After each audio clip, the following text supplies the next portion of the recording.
Welcome to Sahara creations. இப்போ மோர்க்கிளி செய்கிறது எப்படின்னு பார்க்கலாம். It's a traditional tiffin. ரொம்ப பழைய நாள்லேருந்து பண்ணுறது. அரிசி மாவு கடையில் வாங்குகிற அரிசி மாவே பரவாயில்ல. 1/2 கிலோ அரிசி மாவுக்கு 100 கிராம் ரவையை எடுத்துக்கணும். அதில் புளிச்ச தயிர் இஸ் ப்ரிஃபரபிள். நல்லா புளிச்ச தயிர் போட்டால் டேஸ்டியாக இருக்கும் மோர்க்கிளி. அதை புளிச்ச தயிர் போட்டுட்டு அதுக்கு பிறகு பச்சை மிளகா, இஞ்சி, பெருங்காயம், உப்பு அதை போட்டுட்டு நல்லா மிக்சியில் ஊட்டிட்டு அதை கரைச்சி ஒரு 1/2 ஹவர் வச்சுக்கணும். அதுக்கு பிறகு வெங்கலத்தில் பண்ணால் டேஸ்ட்டாக இருக்கும். நான்ஸ்டிக்கு வானொலியை விட வெங்கலத்தில் செய்யும்போது அது டேஸ்ட்டு.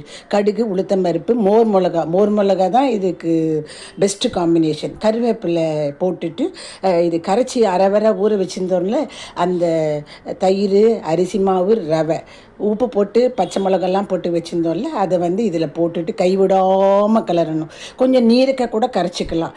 ஏன்னா வேகணும் இல்லை, அரிசி மாவு வேகணும். இதுக்கு கொஞ்சம் எண்ணெய் தாராளமாக விடணும். எண்ணெய் தாராளமாக விடும் பொழுது தான் உங்களுக்கு கிளாஸியாக வரும், வேகும், பாத்திரத்தில் ஒட்டாமல் வரும். இதுக்கு மேலே கொஞ்சம் நல்லா அடி பிடிக்காத கலனின பிறகு ஒரு பாத்திரத்தில் ஜலத்தை வச்சு அது மேலே வச்சுட்டோம்னா அந்த ஸ்டீம்லேயே நல்லா கம்ப்ளீட்டாக வெந்துடும். அப்போ நமக்கு ஸ்ட்ரெயின் ஆகாது. ஏன்னா இதுக்கு மேலே கட்டி தட்டாது. இது மாதிரி பாத்திரத்தை வச்சுட்டு நம்ம அந்த ஜலம் சுடும்பொழுது அதுலேருந்து ஆவி இறங்கும் கீழே. இது மாதிரி அருமையாக வரும், டேஸ்டியாக இருக்கும் மோர்க்கிளி. தேங்க்யூ.